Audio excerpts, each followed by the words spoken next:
Take things over right now and just introduce the panelists and get us started on the conversation today about elections in Latin America and US elections. Great, thanks, Kristen, and welcome everybody who's here. Basically, the way we're going to organize the roundtable is that we're going to hear from each of our panelists who I'll introduce momentarily. As the panelists are presenting, you can feel free to send any questions that you might have in the chat, and I'll be monitoring the chat to keep track of questions and pose questions to the panel once all the panelists are done presenting. But you can feel free to pose the questions in the chat as we're going through as something occurs to you, and I'll keep track of those things and then pose them to the panelists when we get to the Q&A. So we'll have about 7 to 10 minutes of hearing from each of our panelists, so 10 minutes each, and then there'll be time for Q&A. So let me just introduce our panelists. First, we're going to be hearing from Chad Black, who's an associate professor of Latin American history here at UT.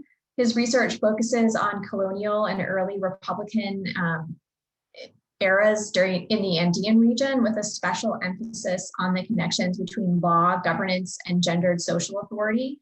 His book, Limits of Gender Domination, Women, Law, and Political Crisis in Quito, was published by the University of New Mexico Press. And today he's going to be talking with us about the recent elections in Bolivia and the upcoming elections in Ecuador. Followed by Chad, we'll be hearing from Stephanie Bohon, who I see was able to join us now. Fantastic. Stephanie is professor and head of sociology and founder of the Center for the Study of Social Justice here at UT. She's also a leadership and governance fellow at the Baker Center and president-elect of the Southern Sociological Society. She's the author of Latinos in Ethnic Enclaves, Immigrant Workers, and the Competition for Jobs and Immigration and Population. She will be talking with us about the idea of a Latino vote in the upcoming US elections. Then we'll be hearing from Don Duke, who's an associate professor of Spanish and Portuguese at UTK and faculty in the Foreign Languages Department, as well as affiliated with the Africana Studies program and the Latin American and Caribbean Studies program, as are most of the faculty on this roundtable, actually. Among several articles and books, Professor Duke is the author of Literary Passion, Ideological Commitment Toward a Legacy of Afro-Cuban and Afro-Brazilian Women Writers. And she'll be talking with us today about politics and the Black female experience in Brazil. And last but not least, we'll be hearing from Tim Gill, who is a new arrival on our campus. He is an assistant professor of sociology, and his work focuses on US democracy promotion efforts in Venezuela under the presidency of Hugo Chavez. He's currently completing a book manuscript on this topic titled Encountering US Empire in Socialist Venezuela, the Legacy of Race, Neocolonialism, and Democracy Promotion. And he'll be talking to us about the upcoming Venezuelan elections. Before I turn it over to Chad, I just wanted to talk very briefly about the recent elections just yesterday in Chile, which you may or may not have seen the results of. None of our panelists were slated to talk about that. And so I sort of thought I would give a little bit of update on that election. So yesterday, the Chilean voters went to the polls to vote on a constitutional plebiscite, which would determine whether or not the Chilean constitution would be rewritten, and if in the affirmative, how it might be rewritten. So the standing Chilean constitution, for those who may not know, was written by the Pinochet authoritarian regime, which ruled Chile for over 15 years. And that constitution was actually written in the 1980s, and it contains many vestiges of the authoritarian regime and the neoliberal policies that that regime promoted. In the plebiscite yesterday, the Chilean public voted overwhelmingly in favor of a new constitution. So 78% of Chileans who voted yesterday supported rewriting the Constitution, and the turnout in that election was exceedingly high given recent turnout in Chilean elections. So 50%, approximately 50% of voters turned out yesterday, which is quite high for Chile.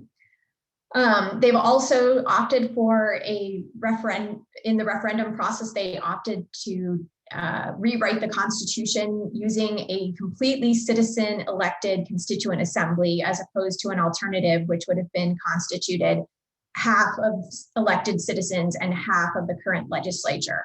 So there will be new elections held in April of 2021 to determine who the representatives to the Constituent Assembly will be. And there are a couple of interesting things about this Constituent Assembly, aside from the fact that it's going to be completely elected.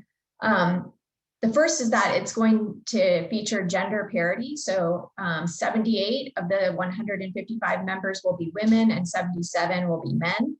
And they have also committed to guaranteeing representation for Chile's indigenous communities, although the details of that have yet to be spelled out by the legislature. So that those elections will be held in April. You can watch for those. It'll be interesting to see the extent to which the current political elite are able to win seats in the Constituent Assembly, and the extent to which movement activists and other citizens have an opportunity to gain representation in that Constituent Assembly. And then the Constituent Assembly will convene to write the Constitution in May. Some of the big issues on the table in that Constituent Assembly will be addressing some of the anti-majoritarian provisions in the existing Constitution, which tend to favor the political right in Chile and tend to guarantee over-representation for rural as opposed to urban areas, something that you may have heard about in our own political context. In addition, the Constituent Assembly will likely address some of the neoliberal economic provisions that were written into the 1980s era Constitution and consider the advancement of social as well as political rights in the new Constitution. So these are some of the big issues that are going to be on the table in Chile.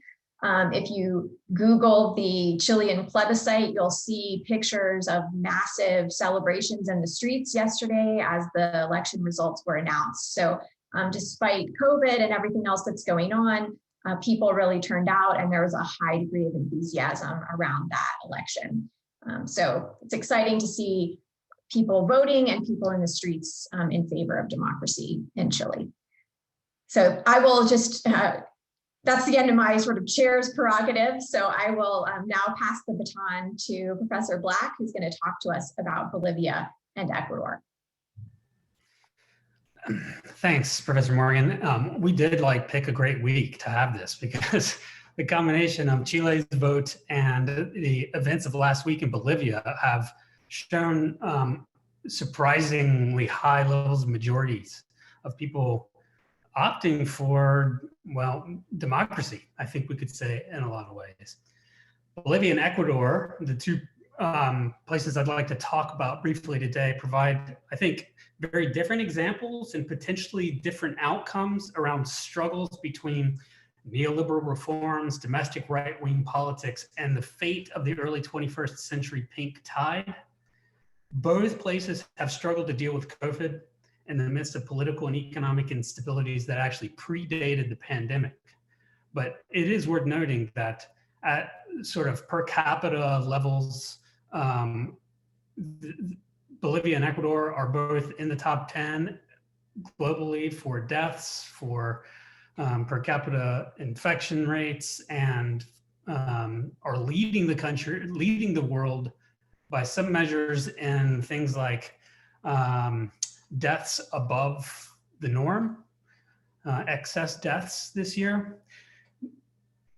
In 2019, prior to COVID, both countries witnessed tense and dramatic national protests. In one case, over Morales' re-election and his attempts to sort of sidestep constitutional term limits. In another case, over attempts by current president in Ecuador, Lenin Moreno, to implement neoliberal reforms that were mandated by the International Monetary Fund due to debts that had accumulated as a result of the sort of changes in commodity prices, particularly in the price of petroleum in the last few years. So Bolivia finally held national elections last week following months of delays from an interim government that itself was implicated in the ouster of Morales last year. in October of 2019, after a melange of media reports and allegations of electoral fraud, anger and frustration over Morales's position on term limits, weeks of protests and counter-protests, scheming by far-right political interests, particularly from the state of Santa Cruz, and factions in the military, Morales was ousted and left the country. His mistakes were partially blamed for this, but as the immediate political crisis subsided with his departure from the country, along with the self-proclaimed ascension of Janine Áñez, the depths of sort of right-wing opportunism and scheming became pretty quickly apparent. There were violent crackdowns on indigenous people, there was corruption, weak leadership, and then finally, the increased economic dislocation that's being caused right now by a recession caused by COVID. The debate over electoral fraud in the 2019 election has not been fully settled, though undoubtedly the OAS's commentary at the time led to distrust in elections. Áñez herself, and late 2019, early 2020, kind of went back and forth there whether or not she was going to run, and ultimately didn't. And after a series of postponements from elections that were supposed to happen many months ago, but because of COVID, it was delayed until the 18th of October.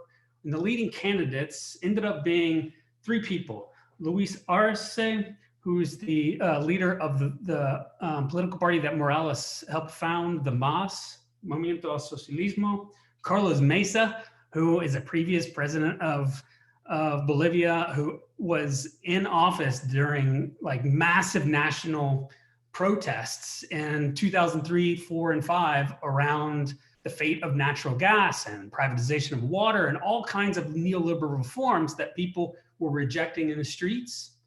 And then there was this guy named Luis Fernando Camacho, who comes from Santa Fe and was like a total sort of ringleader of that, particular regional take on Morales's presidency. Polling before the election had Arce in the lead, but with not necessarily a huge lead. He never polled higher than 38, 39, 40% of the vote. Then we had the election last week, and Arce won 54.5% of the vote. It was a shocking result where most people figured he would win the first round, but that we would end up with a second round of elections in Bolivia. If you don't have more than 50% of the vote or a 10-point lead, there's a second round. He will take power on November 8th, which, as a total aside, I think is a fantastic way to do this. Let's not have months and months of time between, the election and the transition of power. What this means is not 100% clear. Bolivia's popular sector support for MAS hasn't waned, even if Morales himself had been alienating in the run-up to the last election in 2019. But a year of rule by Áñez, with her racist declarations about pagan indigenous people from the start, solidified support behind Arce at the same time that people looked at the prospect of more neoliberal reforms under Mesa and said no to that. In Ecuador, we had last year, around the same time, a series of intense public demonstrations against attempts by Lenin Moreno's government to implement reforms that would cut out subsidies, in particular for fuel, gasoline, diesel, cooking gas, these kinds of things. The indigenous movement, unions, students, etc., all came out into the streets, and over the course of weeks, paralyzed the country to the point where Moreno actually moved the government temporarily from Quito to the coastal city of Guayaquil. It was quite clear that that Moreno's break with his predecessor, Rafael Correa, was the big sort of story of his administration. And the open question going into the elections that are going to happen in February was whether or not Correa would try to somehow participate in those elections. And indeed, he was planning to run as vice president under the ticket of a new political party called the UNES. There are 17 candidates that have signed up or inscribed to be in the election in February. And Moreno's government started a series of different kinds of maneuvers to prevent the return of Correa into politics in Ecuador. Correa has been living in self-imposed exile in Belgium and has faced several attempts to try him in absentia, one of which was finally successful over the summer. And Correa was sentenced to 8 years in prison for supposed campaign finance, bribery, and corruption charges going back to one of his runs for president. What this meant was that there was an open question as to whether the political party that had been associated with Correa would even be able to stay on the ticket. And in the last few weeks, we've had the government move to strike that party and several other leftist parties completely out of the election. And then have the National Electoral Court, the Consejo Nacional, overturn those government rulings and reconstitute or allow these candidacies to go forward. The Correa's presidential running mate was going to be a guy named Andres Arauz. He's still on the ticket. They announced just in the last week a new running mate for him.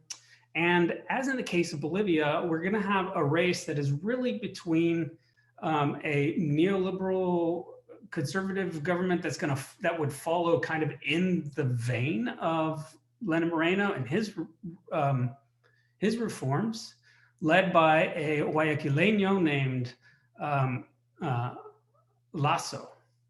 And Lasso has had his candidacy already start to have various aspects of Ecuador's right sort of congeal behind it, including the Social Christian Party and a couple of other parties. Arauz will be the candidate with support from the social movements. Even, and maybe actually in particular without Correa, it's probably gonna make that candidacy stronger. There is a indigenous, a candidate from the indigenous party, Pachakutik, named, where's his name? Yaku Perez, who has polled in 3rd place in early polling. And there's a slew of other candidates, including some hilarious like Lucho Gutierrez, who himself was involved in a coup in the late 90s, early 2000s, and served as president of Ecuador previously, till he was deposed by popular protests. So it's going to be interesting to see in the case of Ecuador whether the results in both Chile and Bolivia of this week are predictive of a return to the sort of pink-tide vision of government in the Andes serving the interests of the popular sectors versus the interests of the old ruling class. And I think it's too soon to tell right now which way that direction is going to go in Ecuador as things sort of consolidate after all of this uproar in the last few months over whether parties would be allowed to run, whether parties would be rejected, whether Correa himself would be able to run, whether he's going to end up in jail, who knows? So I think it'll be a great test case nonetheless to see whether or not the Bolivia and Chile changes are themselves manifestations of broader trends or are much more reflective of inside domestic politics in the region. Thanks. Thanks so much, Chad.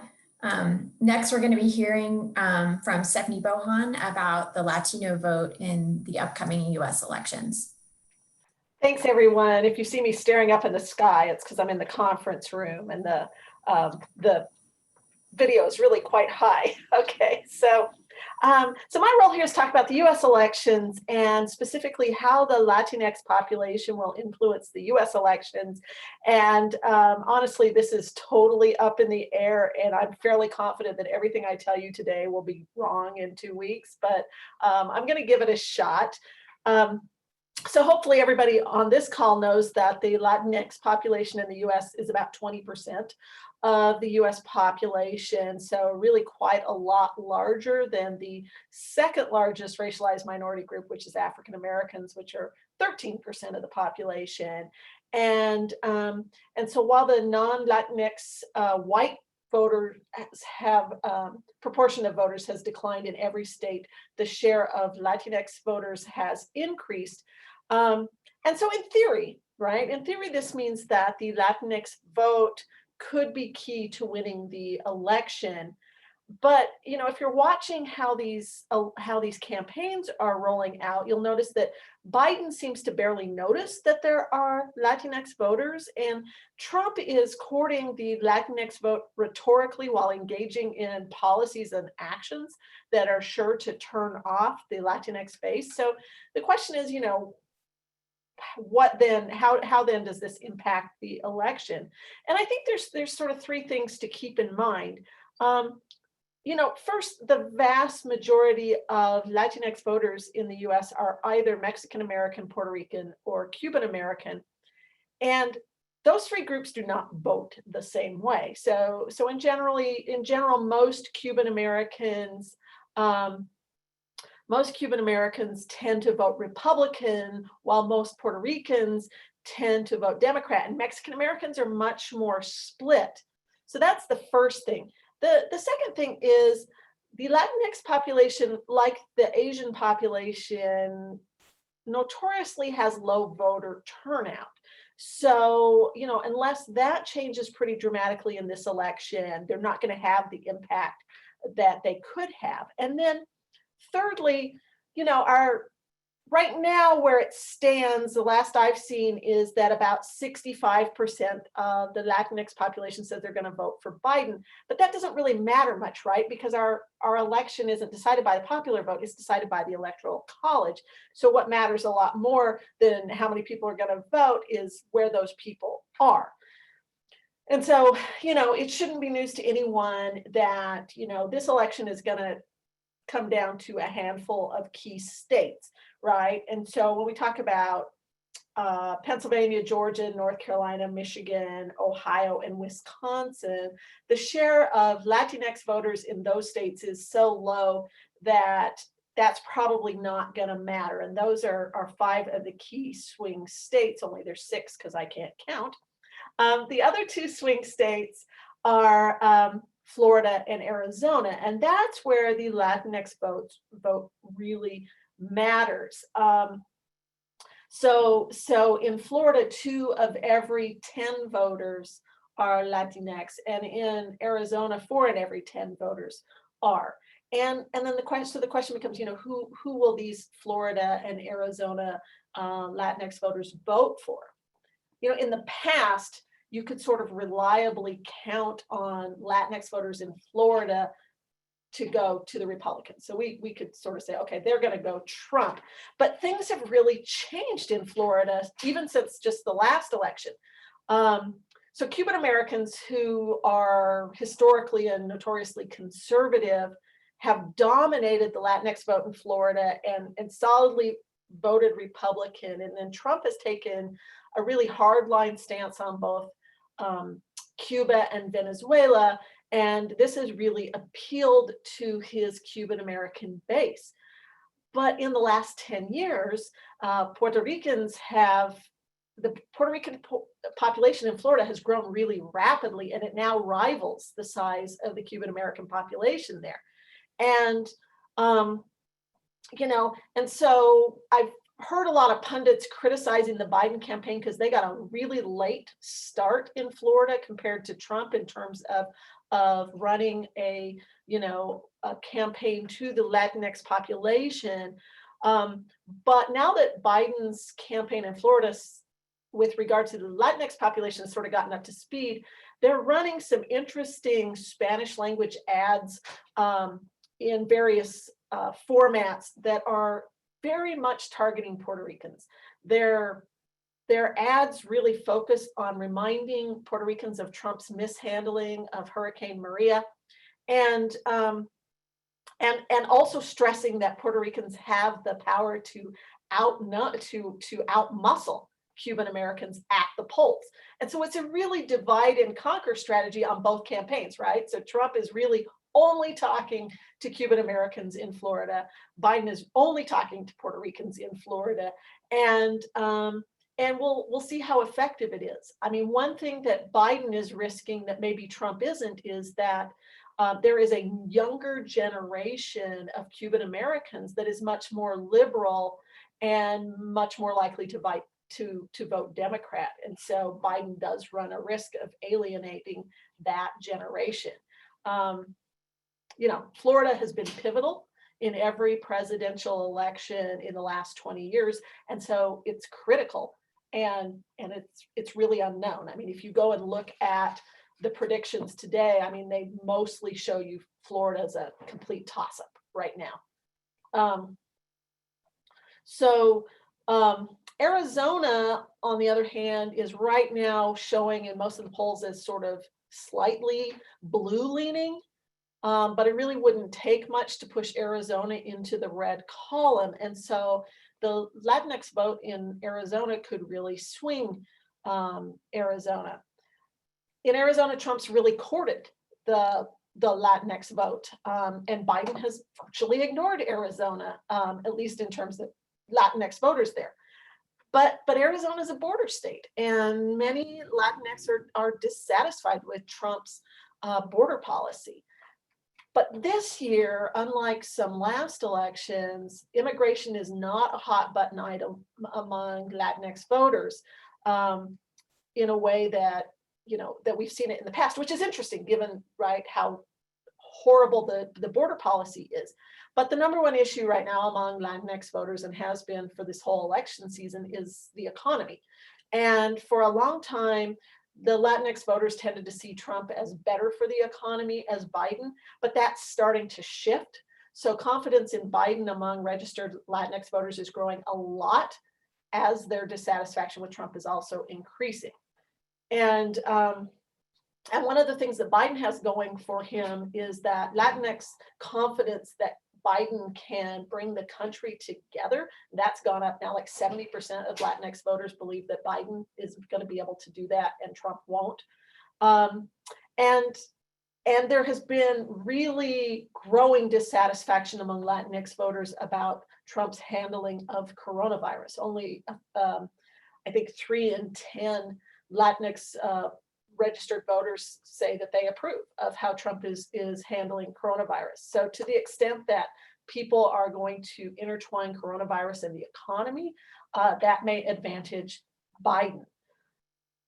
Let me just end by saying, I've kind of taken for granted the states that aren't swing states that have a large Latino presence and where the Latino vote matters, and those are like Nevada and California and Texas. I don't really see anything happening that's pulling California out of the solidly blue line. Those 55 electoral votes will certainly for sure go to Biden. But Nevada is blue leaning and could end up in the red column if Latinx voters go for Trump. And similarly, Texas is red leaning, but could end up in the blue column if Latinx voters there overwhelmingly vote for Biden. So, I think both of those scenarios are a little unlikely, but only time will tell. So I'll stop now to give our other speakers plenty of time. Thanks so much, Stephanie. It's really interesting to think about all the different facets of the Latinx vote in the US. So really interesting, thanks. Next up, we're going to hear from Dawn Duke, who's going to talk to us about the Black feminism in Brazil. Thank you very much, Kristen, Jana. Thank you very much for including me on this panel. So are you hearing me clearly? All is well, good. So, so local elections in Brazil are November the 15th to November the 29th, pretty much. General elections are October the 2nd, 2022. So the elections for this year are the local elections. The 2022 elections will be the presidential elections when they elect for all offices at the level of the federal, at the level of federal and state governments. So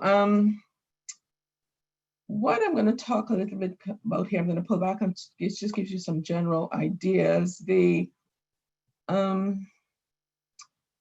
Blacks make up about, in total, 270,000 candidates for mayors and local representatives, an increase of 2% in relation to 2016. Just to remind people here that Brazil is a huge country. I think they're clocking about 209 million right now. So that explains the large number of candidates. And this is, interestingly enough, the first time that the number of Black candidates is larger than the number of white candidates. I think it's about 50% to 48%. This did not happen in 2016 when white candidates were in the majority. I think they were in the majority of about 52%. Interestingly enough, the North is the region that has the largest percentage of Black women running for office, some 76%, which is unprecedented. While I think in second place comes the Northeast, which is 68%, which is very interesting because things have flipped on their heads here in relation to Brazil, where you normally associate these kinds of numbers with the Southeast, in other words, Rio de Janeiro and Sao Paulo.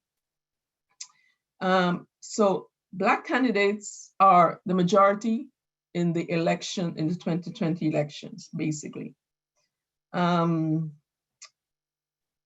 In Brazil, they are not clocking, or they don't seem to be collecting data specifically about Black women. They seem to be collecting data about women and about Blacks in general.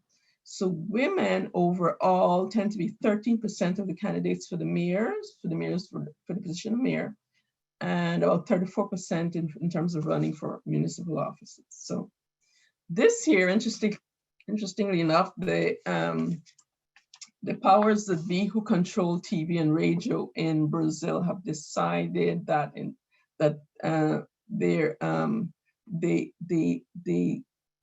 the budget for campaigning and for propaganda, electoral propaganda on the airwaves, radio and TV, will be in proportion to the quantity of candidates.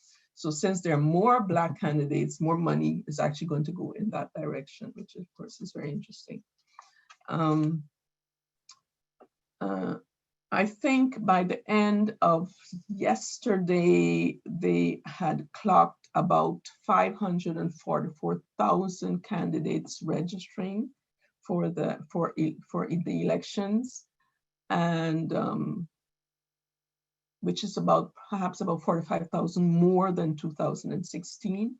And this year, they're saying that women are 32% of the total, but they haven't given me what is the total in relation to Black women. I would say specific states are the ones I would have to go to kind of figure out what is happening in each state. And of course, not all the states have decided to actually take or register the statistics. I have 2 states so far. Acre, which is in the north, interestingly enough, has the largest number of Black women candidates, while for mayor, while Rio Grande do Sul, which is in the south, they have 1%. So those were the 2 I was able to pick up. Brazil has about 50 million Black women, but in actual fact, they occupy less, on an average, less than 3% of political positions. And this is data coming from a source called Brasil de Fato Pernambuco, which is Brazil in fact Pernambuco.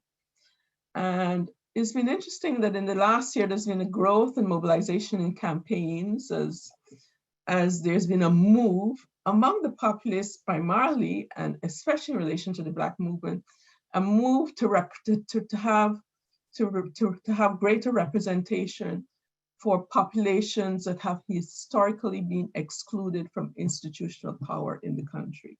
And that basically means women and the Black population. Those are the two main groups. They've always had very, very low representation at the level of the political institution in Brazil. Interestingly enough, in the 2010 census, 55% of Brazilians openly declare themselves Black. And when I say Black, Black covers two categories, which means Afro-Brazilian, and they have a term called Pardo, which they're using officially, which basically is a term that is going to cover that wide and almost totalizing spectrum or continuum of anybody who consider themselves mixed. But according to the Black movement and the activists, the Blacks and the Pardos, of course, are in the same category. In relation to women, I think the census says, it's the same proportion in relation to women. Repeating, Brazil has 50 million Black women currently in terms of its population. Talking a little bit about the, let me jump a little bit here and go to profiles. I'm going to share screen just to talk a little bit about one case that I think might be typical. Just let me pull it up here.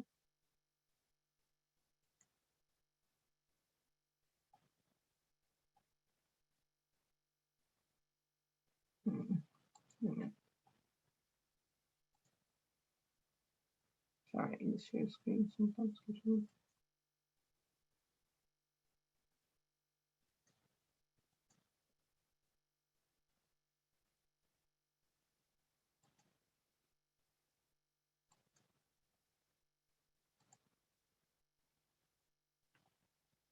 Oh, there it is, sorry.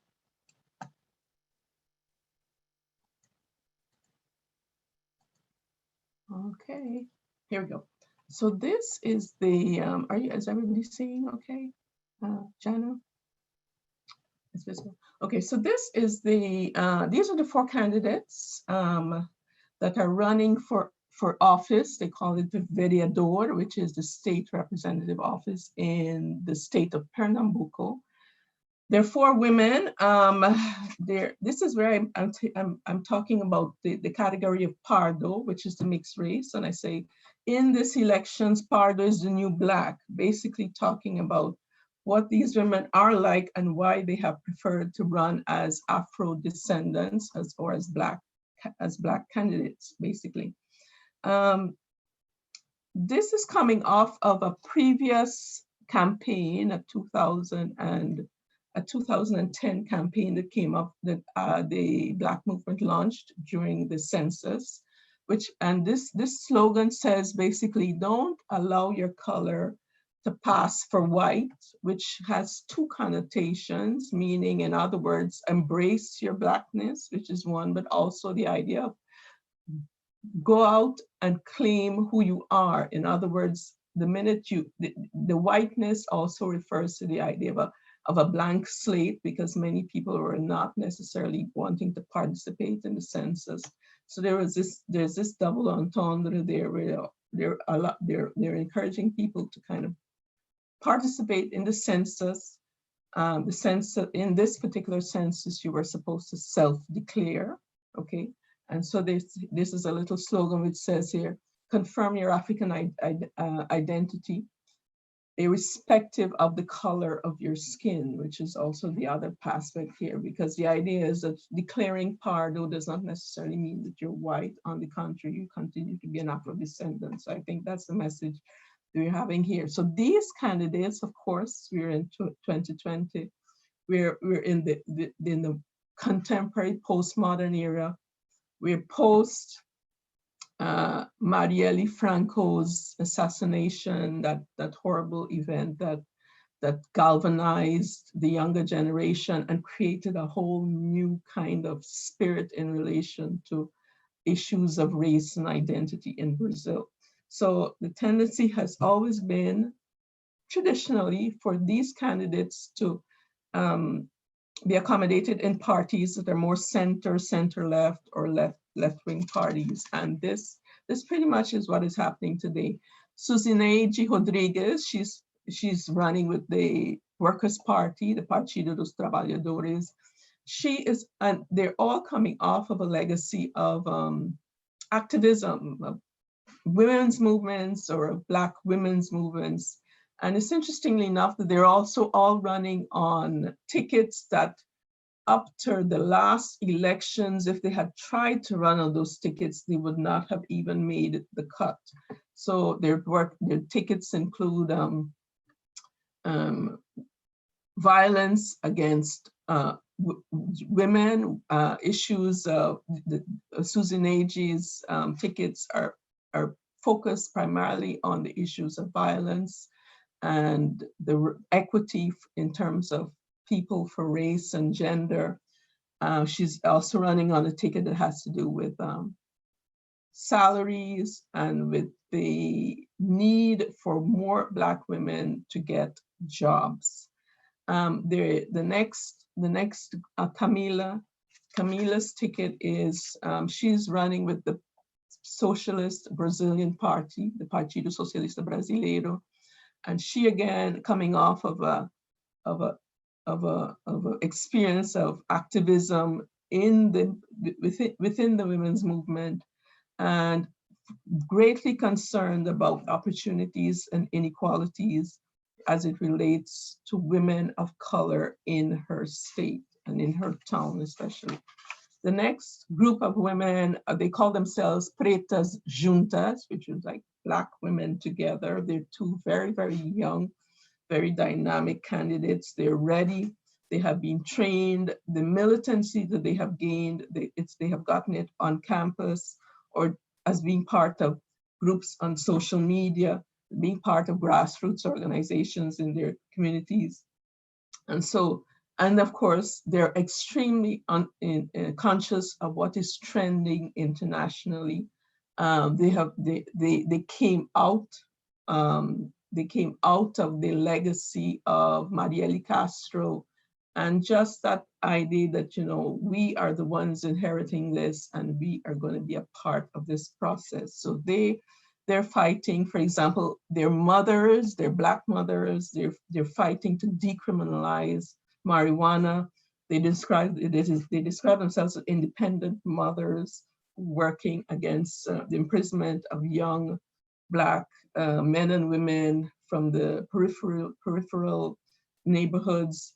And basically they're working with a popular ticket, one that is very feminist, one that is anti-racist. And the final candidate, very typical, this group, Jana is her name. She's associated with the Partido Comunista do Brasil, which is the Brazilian Communist Party. And her big ticket is education and women's rights and feminism in the state. She's very much working hard with issues of primary elementary education and the need for Brazil to be in a much better place in terms of its literacy. So these are extremely more grassroots oriented kind of tickets that they're running on. And this kind of approach is associated with the people that I call the pioneers of Black women's activism in Brazil. I'm talking about the famous, iconic Lélia Gonçalves. I'm talking about Sueli Carneiro, Beatriz Nascimento, Brazil's first female governor of Rio de Janeiro, Benedita da Silva. Jurema Werneck also is in there, very, very, like Sueli, very powerful leaders in the Black women's movement in Brazil. And of course, the very iconic now sacred Marielle Franco. So these are the benchmark makers in terms of those who we use to establish paradigms for academic analysis when we're talking about Black women's issues and Black feminism. Yes, the word Black feminism is back in Brazil. Leadership is fundamental, and it's not just a question of empowerment. The generation today is seeking to be part of the process of leadership and of power. They want to be the makers of history. They want to rupture the status quo, and they want to show in this way the way forward. So I'll stop there. Thank you. Thanks so much, Dawn.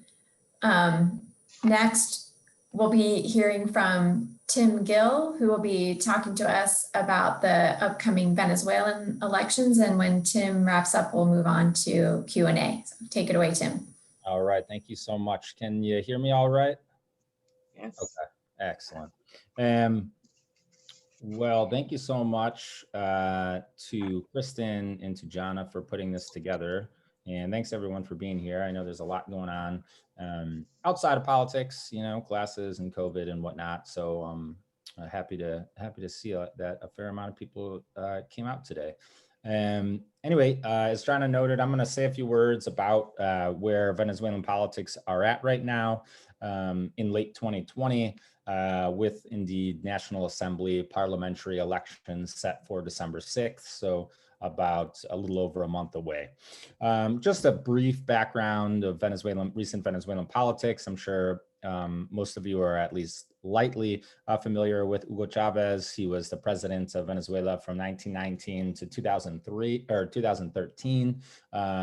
You know, initially he ran on sort of a political platform championing participatory democracy and change to the allegedly corrupt two-party system that had dominated Venezuela since the 50s, combating socioeconomic inequalities, combating neoliberalism. And it wasn't until 2005, you know, Chavez in our imaginaries these days is tightly tethered to socialism, but he actually doesn't start promoting, you know, articulating a promotion of 21st century socialism until 2005. I mean, some of the policies remain the same. You know, he used oil for oil revenue for missions. This was something that started before 2005, but there was creation of many more new missions focused on the environment and subsidized food, and in addition to using oil revenue for health clinics and for education, combating illiteracy. He's also under the 21st century socialism promoted communes and cooperatives. There was some nationalization of industries, some expropriation of businesses from the energy industry to, you know, glass manufacturers and grocery stores. And he also developed a new set of relations trying to diminish US hegemony, particularly within the Americas, but even all throughout the world. He established firm relations with us like-minded leaders in Latin America, Cuba, Bolivia, Nicaragua, Ecuador, some countries in the Caribbean, Dominica, and elsewhere. He dies in 2013. Nicolas Maduro is his hand-picked successor. I think by most accounts, he's understood to be much less charismatic than Chavez, that he seemingly allows for much more corruption behind the scenes. Not that this didn't go on with Chavez, but that perhaps Chavez can maintain things, you know, at least exercise some form of control behind the scenes. Maduro's witnessing a diminishing commodity boom like much of Latin America. Under Chavez, barrels of oil went for over $100. You know, the last few years, they've been a third or less of that. So what does that mean? The government's getting less revenue. Then there's less investment in the oil industry. There's less money for these missions. There's a brain drain from the country with many educated individuals coming to the US and elsewhere. And this has created, you know, this economic crisis that we often hear a lot about. Indeed, the US has, for its part, enacted several rounds of sanctions against the country. US imperialism is definitely real, but it's not entirely to blame for the economic crisis. Sometimes you find, you know, some writing out there that, you know, everything that's going on in Venezuela is a result of the sanctions. Not entirely true, but the sanctions have certainly exacerbated the situation in Venezuela. The Venezuelan government under Maduro is prohibited from selling bonds in the country, from restructuring their debt, and most importantly, from profiting from oil sales to the US.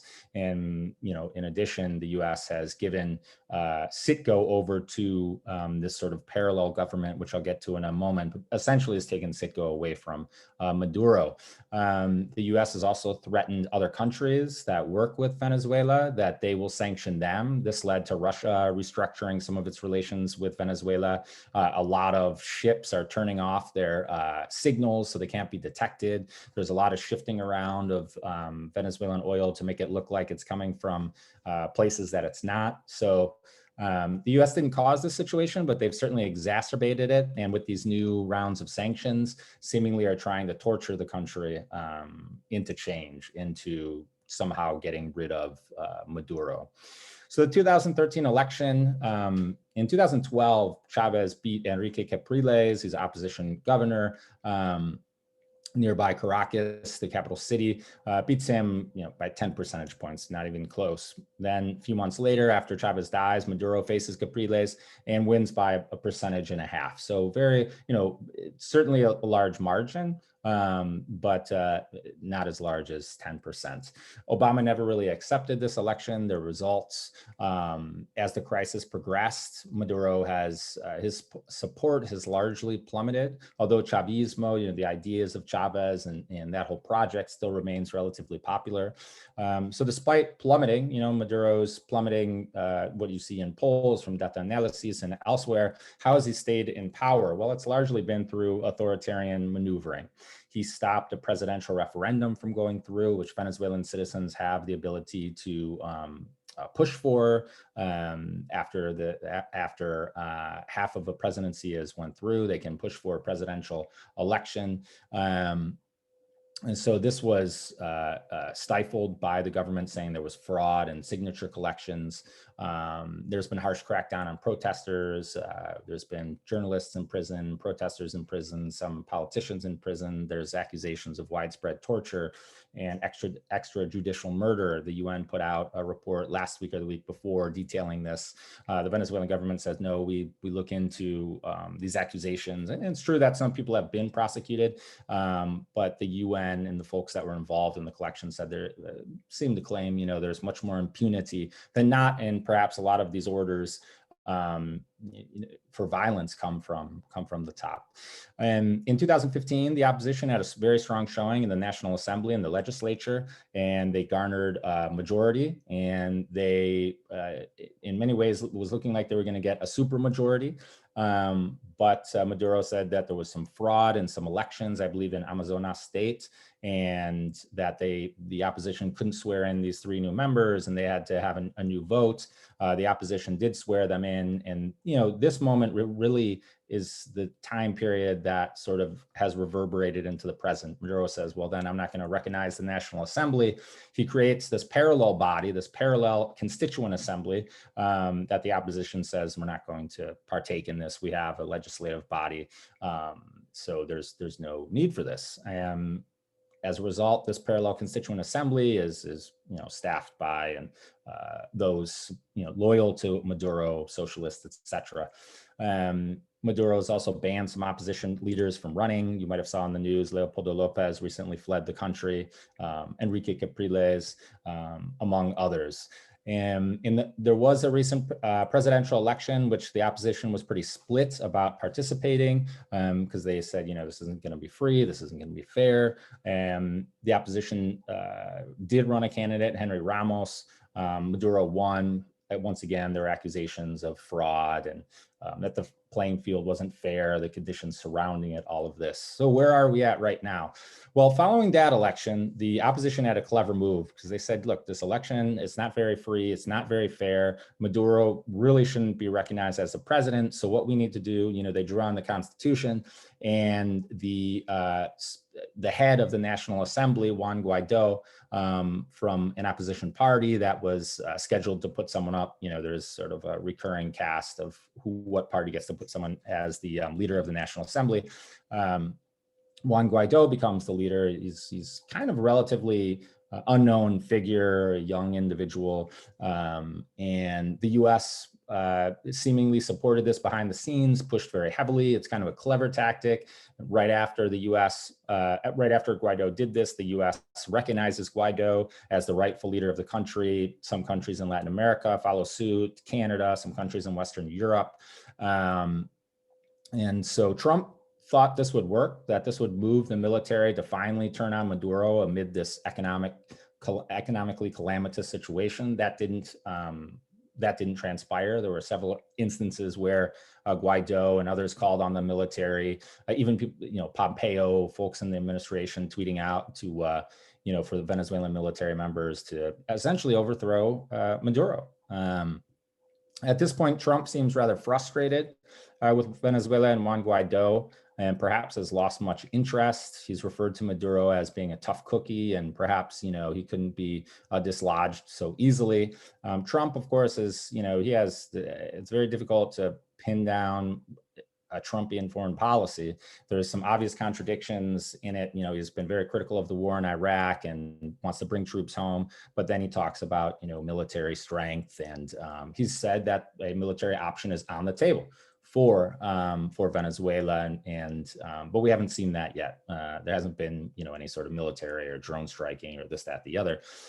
So some also say that perhaps he's happy with the stalemate because he can use, as Stephanie pointed out, use Venezuela for strategic purposes, particularly in Florida. Trump has been, there's all sorts of tweets likening Biden to a Castro Chavista, and there's television spots likening Biden to Hugo Chavez and Castro's. So they're really playing this angle very hard. And across the country, I think Venezuela has really displaced the Soviet Union as sort of the boogeyman of socialism. I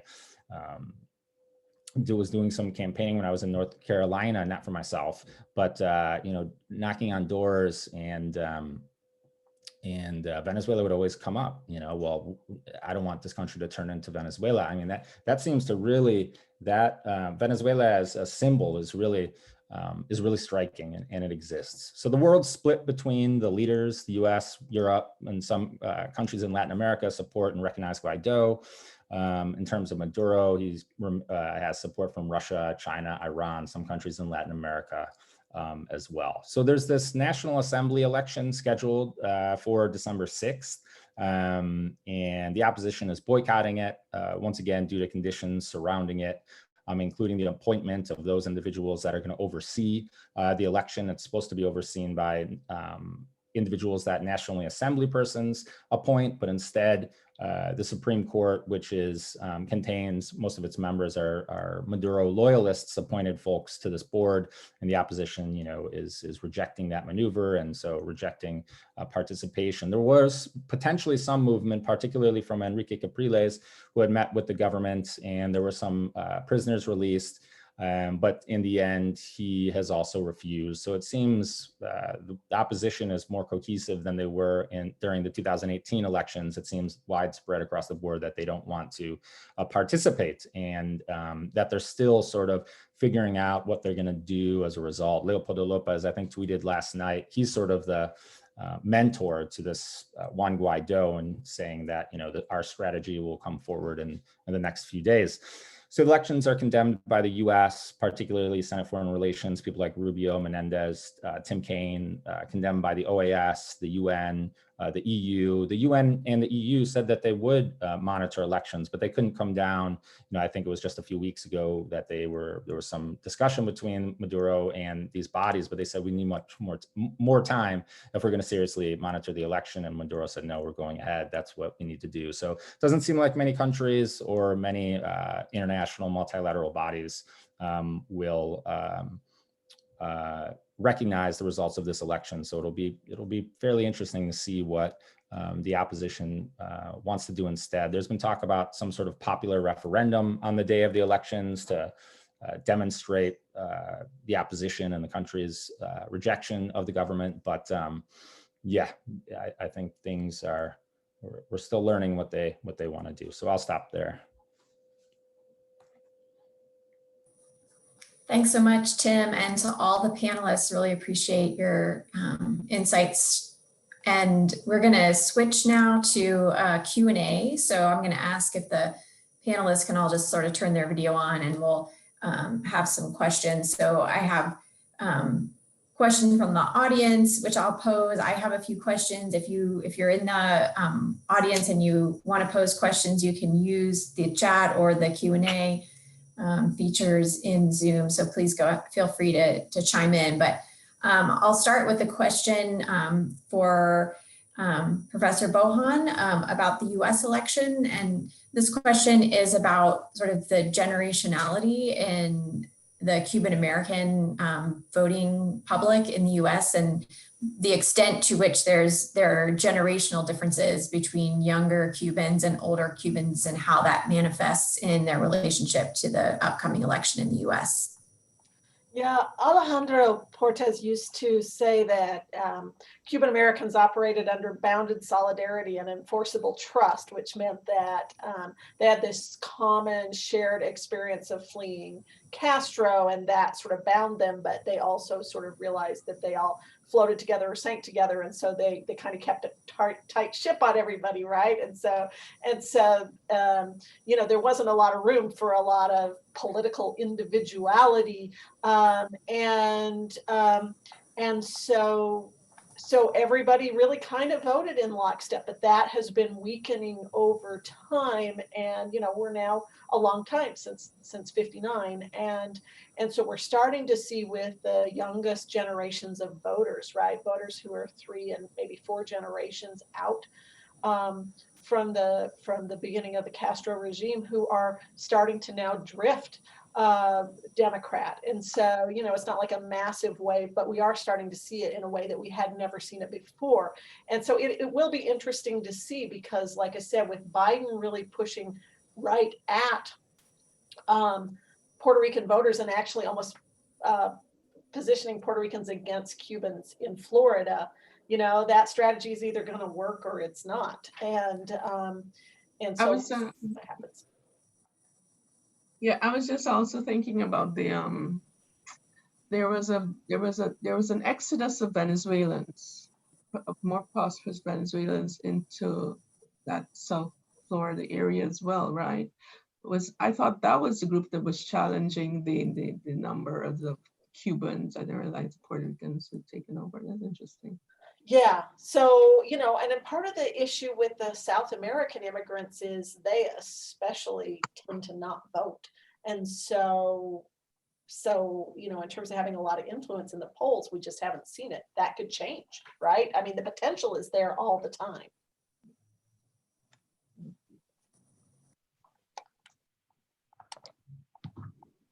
Thanks, Stephanie.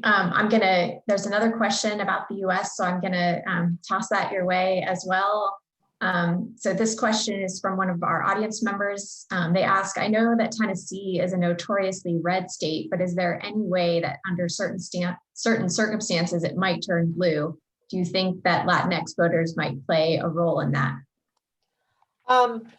No. I guess to both, right? I don't see Tennessee becoming a blue state anytime soon, but also I think to the extent that we would tend to be blue leaning, that's going to be driven to some extent by the Black vote, although the Black vote in Tennessee tends to go Democrat anyway, but also it's going to be white voters, right? And so the Latinx population in Tennessee is just too small really to have a huge influence in Tennessee at this time. That could change. Thanks, Stephanie.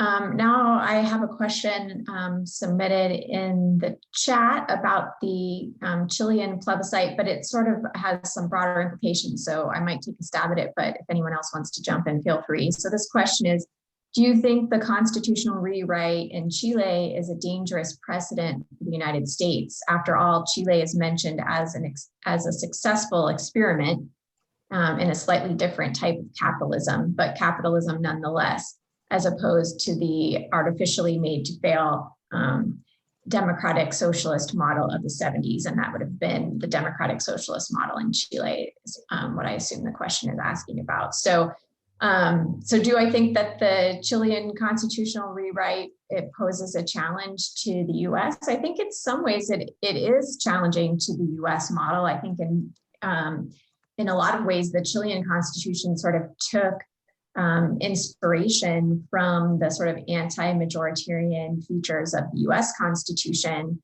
and kind of went much farther with them. So in sort of mimicking ways that the US Constitution, for example, is biased toward rural voters and toward less populated states. The Chilean Constitution also has some of those features, but it also did other things like guaranteed funding to the military by pegging it to a certain percentage of tax income from copper, which is Chile's most important export, and also guaranteeing representation in the Senate to former presidents, which also benefited the right in Chile. Some of those features of the Constitution have been changed in constitutional amendments that have passed sort of piecemeal in recent years, but a wholesale change to the Constitution that aims to presumably strip out these anti-majoritarian elements and also the sort of neoliberal elements of the Chilean Constitution and replace them with more majoritarian and more sort of social democratic approaches to social policy, and actually putting those in the Constitution is a pretty major shift. And so the extent to which that all of that will actually come to fruition next year when the Constituent Assembly is seated, I'm not sure, because all provisions of the new Constitution will require a 2/3 vote of the Constituent Assembly. So the structure of the Constituent Assembly is actually anti-majoritarian. So the degree to which anti-majoritarian elements sort of feed into the new Chilean Constitution, I think that there's still a possibility for some of that to be replicated. But Chile does sort of provide an example to the US about what refusal to alter anti-majoritarian elements of a constitution might imply, which is a map. Instead of moderate reform, you have the potential for massive change at the institutional level, which is something that is much more challenging for existing power brokers. Anybody else want to jump in on the Chilean Constitution?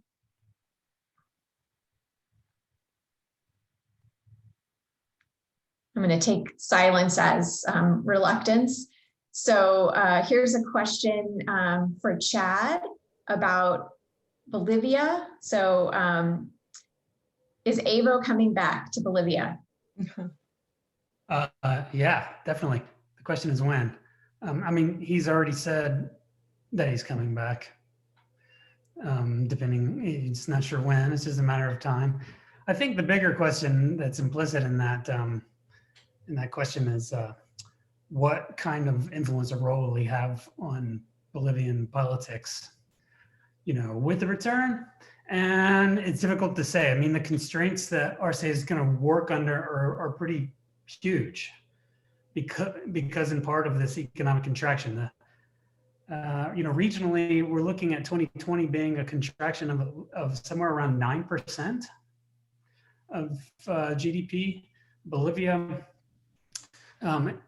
I think the last projections I saw were kind of in line with that. Is worse in Peru, which they're looking at a 13% contraction.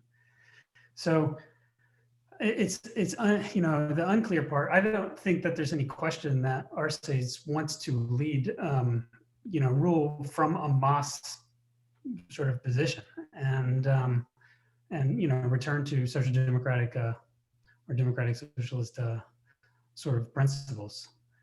And he was the minister of the economy under Morales. So yeah, he's coming back, and it's really, I think, just an open question as to what impact that's going to have. Thanks, Chad. Here's a question for Tim. I had a comment. Oh, go for it. Sorry, Don. I had a comment based on what Chad was saying, and it reminds me of something that is happening also in Brazil and in other parts of Latin America, because, I made a comment when I was presenting that the tickets on which candidates run, I think, is perhaps, and this is something we could talk about among ourselves in terms of different parts. I think the tickets that candidates are running on perhaps is more important than the actual party to which they affiliate. I think they end up in specific parties, or because running as an independent is just I think they end up in specific parties just because, and these parties tend to be more center left, towards the left, just because of the tickets that people are running on today. I wanted to hear a little bit on everybody's comment about that. And in my presentation, I mentioned the fact of the increased number of women running, the increased number of minorities, the increased number of LGBTQ people who's running, the increased number of indigenous. So and I think it has to do more with the fact that the parties on the left are quicker to embrace these tickets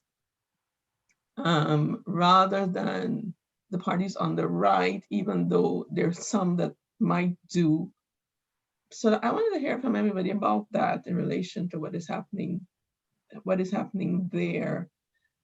Are the parties themselves, and taking a little bit of what is happening here, the independents, thinking in terms of Bernie Sanders and company, they had a very strong showing this year.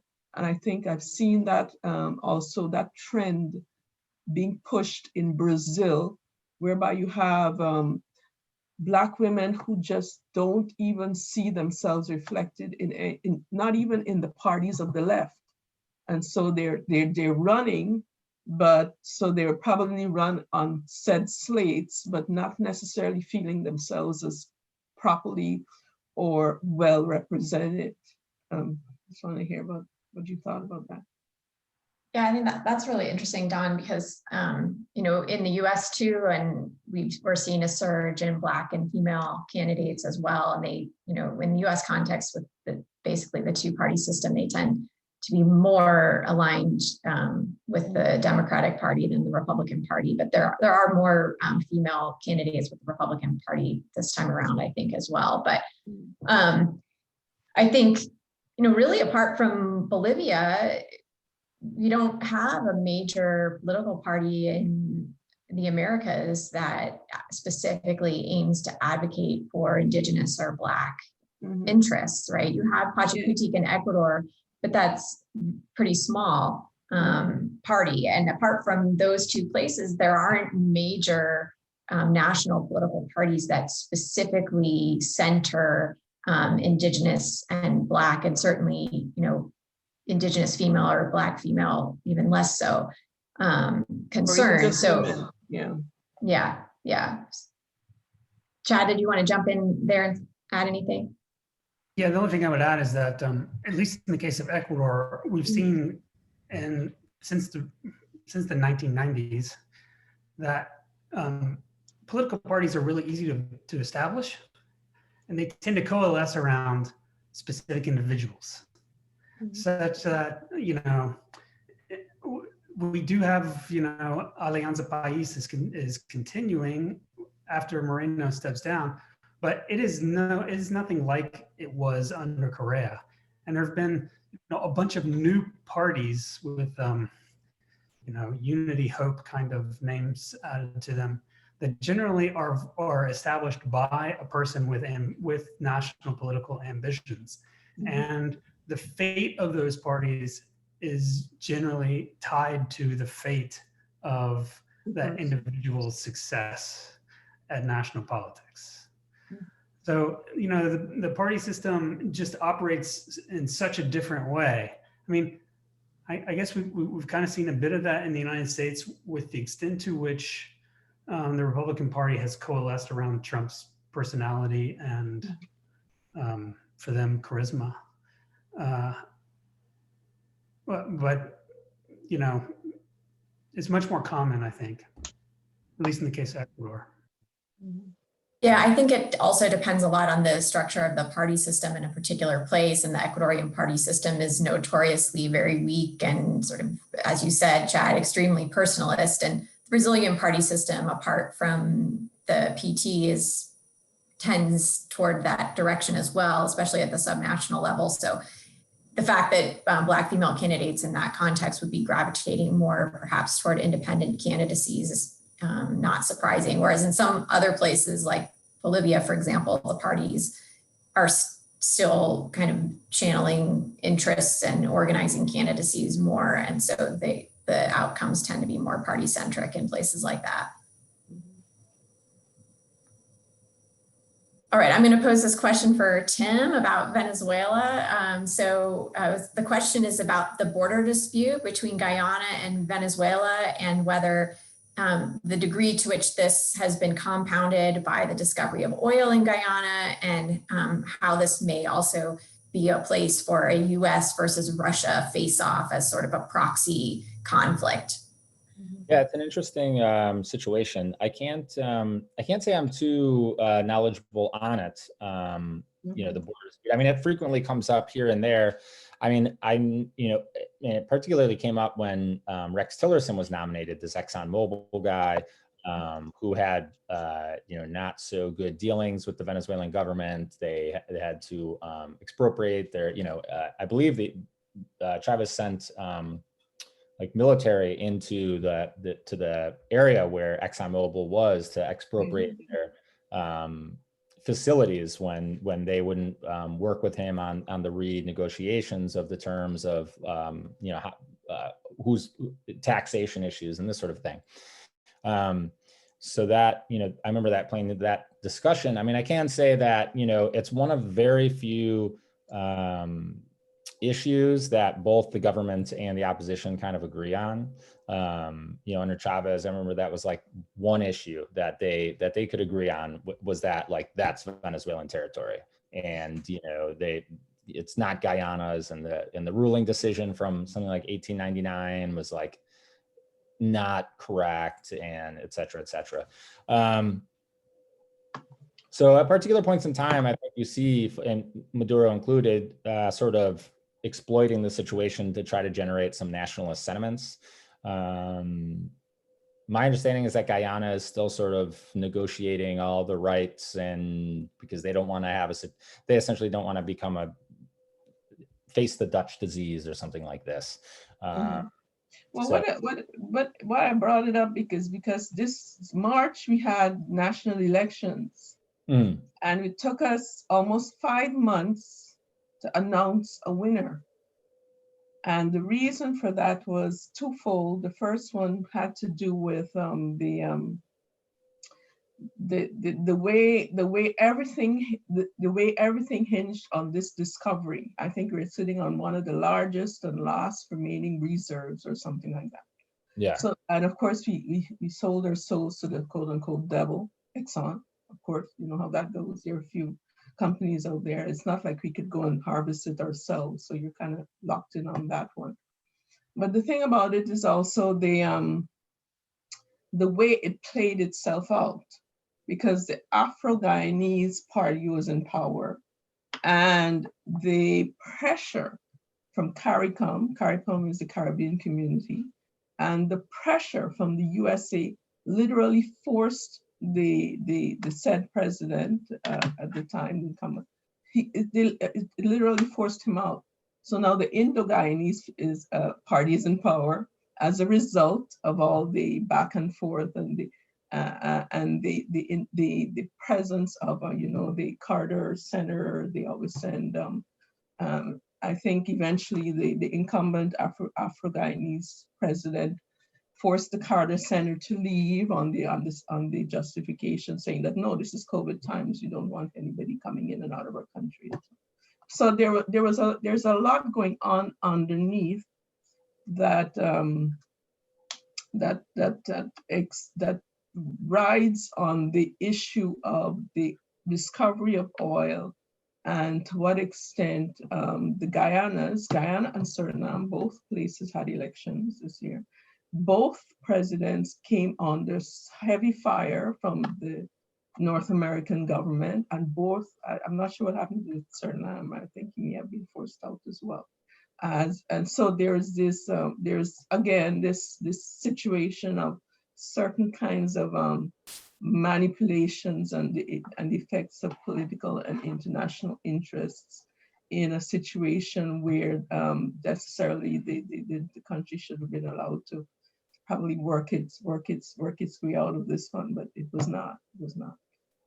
So that's a little bit why I brought it up, because of the fact that we both Sernanga and we had elections this year, and we're both in this situation and in relation, and our relations are strained in terms of with Venezuela because of territorial issues and because of international political interest. Do you know what I mean? Yeah, no, it sounds like an interesting case study, and if I'm not mistaken, the U.S. had forced someone else out in an early, like in the 60s. Bagwadi, I don't know if that was the last name, but it sounds like, yeah, I mean, it's a continuing history of imperial relations, you know? I feel like once I summon that term, I'm like conspiracy theory, but no, I mean, it's obviously the case, you know? Thanks, everybody. We have like 5 minutes left, and so I'm going to pose one sort of final general question to the panel and ask you each to just speak for about 1 minute in response. So the question that I have is, in the past decade, there's been a resurgence of right-wing governments and right-wing populists across the Americas after the so-called pink tide governments of the left, which dominated the first decade of the 21st century. And I'm wondering the extent to which you think we might be observing a turn away from the right under all of the elections that are taking place this year. So feel free to unmute yourself and give me your 1 minute response on that. Well, I'll go first because I probably have the easiest response, which is I think to some extent, if it weren't for COVID and where the economy's going, we would have seen a turn back to increasingly right-wing government in the US, I think, because I think people are genuinely horrified by the things that are going on at the US-Mexico border. What's happening with Central American immigrants, seeking refuge. And so I think, you start to see, oh, where can this go? And then start to turn away from that and start thinking about things in concrete terms instead of, more generally. But, then COVID comes and things hit closer to home and people's attention shift. So we'll see. I would say that part of what we saw in the turn away from the pink tide had to do in part with people being tired of like particular individuals as much as it was policies. And the result of that, as we've seen in the last 18 months, has been massive street protests where, actual implementation of right-wing policies has been met with fierce resistance. And this set of elections that we have in 2020 and 21 will, I think, sort of reveal the extent to which electoral politics are or are not, do or do not continue to be connected to the popular social movements in the streets. Yeah, I think that's yeah. You still see a lot of protests, as Chad pointed out, all over Colombia, Chile. It's interesting to think about the pink tide. The pink tide was supposed to be sort of like influence other movements, and it seemed like that was the case for a long time. People were inspired by Venezuela, and to a lesser extent, you could say Bolivia and Nicaragua and Ecuador. But then, is Venezuela all that inspiring? Now, I don't think anybody, wants to travel there, let alone model their political system after Venezuela. In Nicaragua, I mean, you see Ortega becoming increasingly authoritarian. It doesn't seem all it obviously has some support, but it's not altogether clear how much support he has. We heard about Ecuador and Bolivia, there's a return. So, I mean, it seems that there's a lot of this whole last few months involving Bolivia, has shown some inspiration, it seems, at least to activists and whatnot, that there could be this return after this right-wing coup. But whether that, you know, and all the headlines are you know, Bolivia is putting wind in the sails of the pink tide, and that might be the case. But yeah, it's still, you have the situation with Venezuela lingering over everything, and but maybe it'll be like a new pink tide, and that sort of thing. But it's definitely, it'll be interesting to see how things shape, because Lula, I've heard, is supposed to come back, and so you're seeing some return of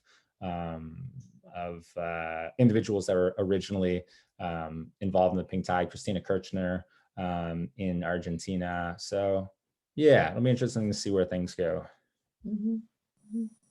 Yeah, and in relation to Brazil, the thing about it is their biggest issue right now is COVID. And of course, as everybody knows, Bolsonaro and Trump share the same approaches and strategies in terms of dealing with it. And it has had a devastating effect on Brazil and overall on women, on Black women, on women of minority of color, who are just perhaps among the most vulnerable in terms of the population, them and their families.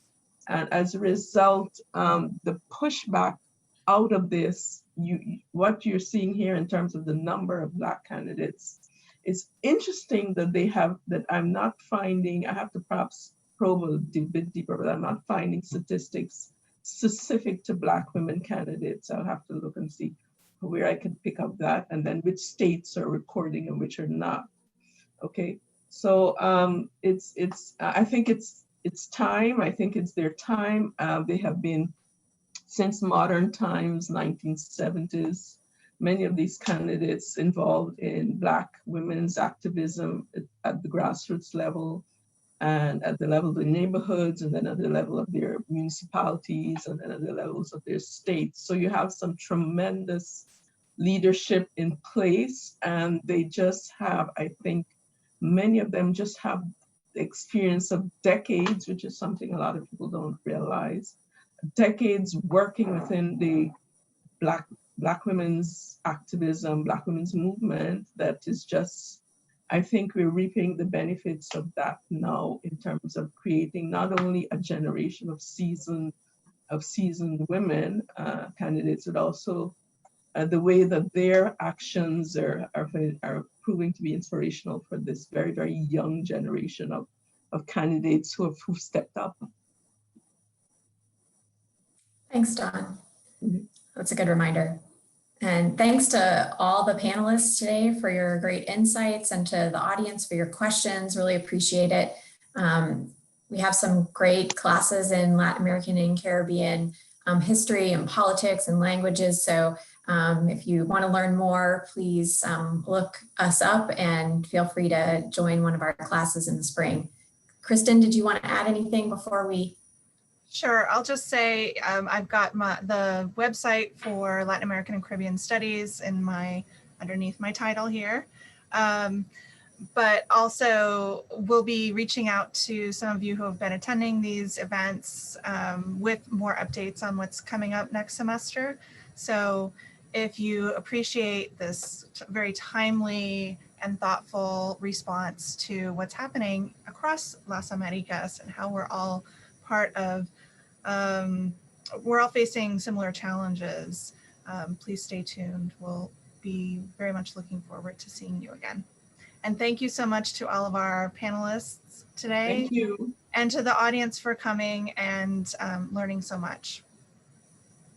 Thanks. Thank you. Thanks, Jana. Thanks, Kristen. Thanks, everybody. Everybody. Thank you.